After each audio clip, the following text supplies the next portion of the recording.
To climb a tower crane and hope to be noticed, this is the extent to which Karaganda construction workers are ready to go. For already half a year, they are not receiving their salaries, even though the money from the regional budget arrive on time. This all has been ordered by Satpayev. Employees of Serviceprom staff of Karaganda are ready to hold a protest action on their own tower cranes. The salaries of construction workers are being delayed for almost half a year, even though people are working on a state-sponsored project. They have already constructed a kindergarten and a hospital. The region's governor has even solemnly launched these objects into operation. We have only one thing left to do, climb tower cranes and demand our salaries from there, as we have to feed our families. My mother gives me money even for transportation, otherwise I have no money.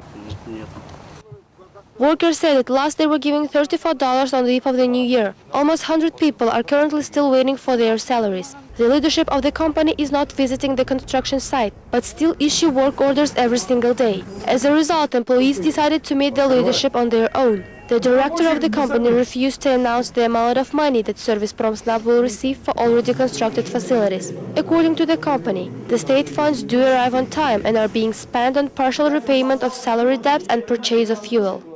The money is being provided, but the financing of the state-sponsored constructions will start in March. The last payment of salaries was done in December.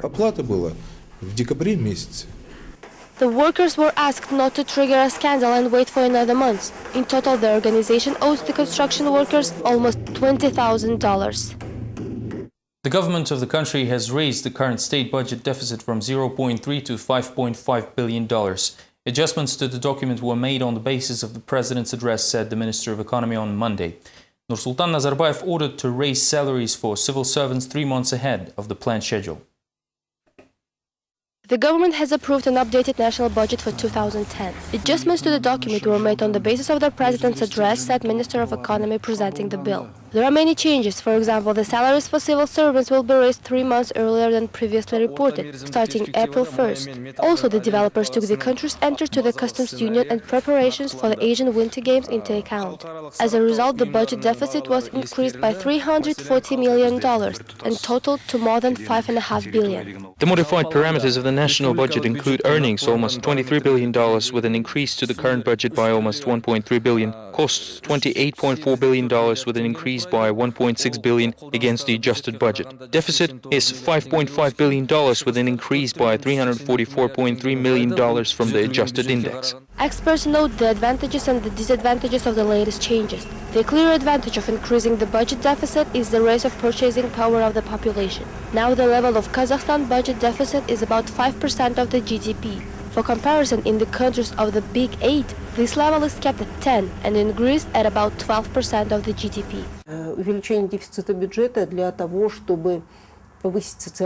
The increase of the budget deficit creates the risk that if the earnings will fluctuate, such as in the case with fluctuations in oil prices, those costs cannot be sustained in the long term.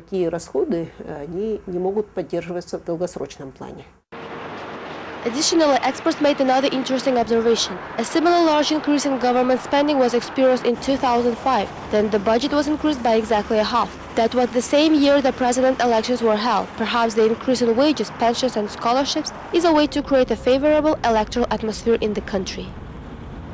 Union leaders of Kazakhstan intend to combine the forces of all the working people in the country. In their view, the local labor movement has awakened and is gaining strength. In addition, companions from Moscow have also arrived to support their Kazakh colleagues. Two leaders of Kazakh labor unions decided to join efforts in helping workers amid their crisis. According to them, the collapse of the liberal system is inevitable. Low salaries and management frauds once and for all have devaluated the labor. Consultant Vadim Borisov specifically arrived for the occasion from Moscow to help his fellows change the rules of the game. We unite not for the sake of uniting, but to be victorious. Nevertheless, leaders of Kazakh labor unions are not intended to change the overall procedures. First of all, it is necessary to create an effective system. Complicated negotiations over the creation of an alternative national labor union in Almaty are ahead. The Federation of Labor Unions has already refused to cooperate. These labor unions are always proactive, determined and never idle. They raise major issues and keep local authorities busy. The leader of labor union of MAN car company, Evgeny Zwinger, is ready for unification. His labor union really needs support. Within its half-a-year history, the young union has already experienced the pressure from the administration. We are in the state of a Cold War since the 1st of September. The leaders of labor unions forecast the birth of new organizations, while experts claim that the spirit of labor movement is finally heard. The unified labor unions intend to fight for their rights and dignity. Kazakh Agency for Informatization and Communication has formed a special service to respond to net incidents, which will focus on the blacklist of Kaznet's web resources. The head of the agency, Quvonishbek Yesikeyev, explained the details during the government hour in the parliament.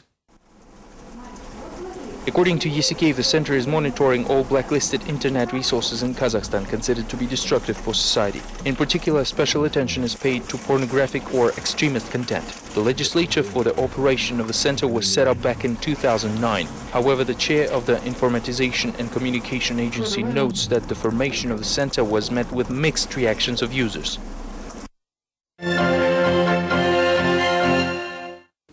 The danger has passed, but the state of emergency is not lifted just yet. On Monday, the Emergency Ministry has revealed the information about the recent floods. In total, 19 settlements in the Almaty region ended up in the disaster area. 420 homes were affected by floods in various degrees. Several highway sections and irrigation channels were washed away in the Uyghur area, reported ministry representatives. In total, 6,800 people were evacuated from the flood zones. Meanwhile, residents of the villages surrounding Kurtin Reservoir in the Almaty region are returning to their homes. Schools and hospitals in villages Akchi and Kurti of Ali area are now functioning again. According to the district administrator, the situation has stabilized. Currently, 120 million cubic meters of water is flowing to the reservoir, which is reset in the same amount. Despite the above zero temperature in the region and the continuous thaw, the water level is dropping.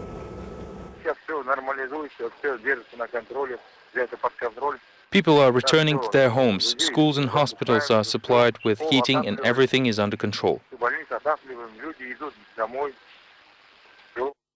The largest mall in the country was opened in Almaty. Apparently, businessmen did this in spite of analysts' statements about the decline of retail trade. These predictions, however, seem to be coming true. Just during last year, the consumer demand has dropped by 30%. Kazakh business is still following the trend of constructing large department stores, even at the time of the retail demand decline. This 10,000 square meters mega mall is still in the process of launching various internal projects, one of which started last weekend. Chief Financial Director Dmitry Revin says that about $80 million were invested in the construction. Admitting risks, he hopes consumers will choose wisely. We're talking about the same people in the 90s were happy to have a choice of two kinds of juices in the street kiosk. Now they want to buy high-quality local goods in a hypermarket with 40 kinds of juice. Analyst Marat Kairlenov explains that in Kazakhstan it is easier to open hypermarkets than to invest in production. Most of enterprises in the real sector are now very close to bankruptcy, being choked by debts and taxes. More important though, there are no investors. The crediting has dropped sharply, namely by 40% in GDP in the last couple of years, which is a huge and painful decline. There's no proof yet that the situation will improve. Interestingly, the love of shopping in malls is associated with the abilities of the financial system, say experts. The pursuit of so-called fast money, the only kind major malls can generate, is explained by the ability of banks to readily issue only short-term loans after the crisis, while the production development is a matter of a long-term perspective. Unfortunately, the head of the Financial Oversight Agency, Elena Bakhmutova, says that the era of long-term funding will not come anytime soon. These were the latest updates from Kazakhstan. Thank you for being with us and goodbye.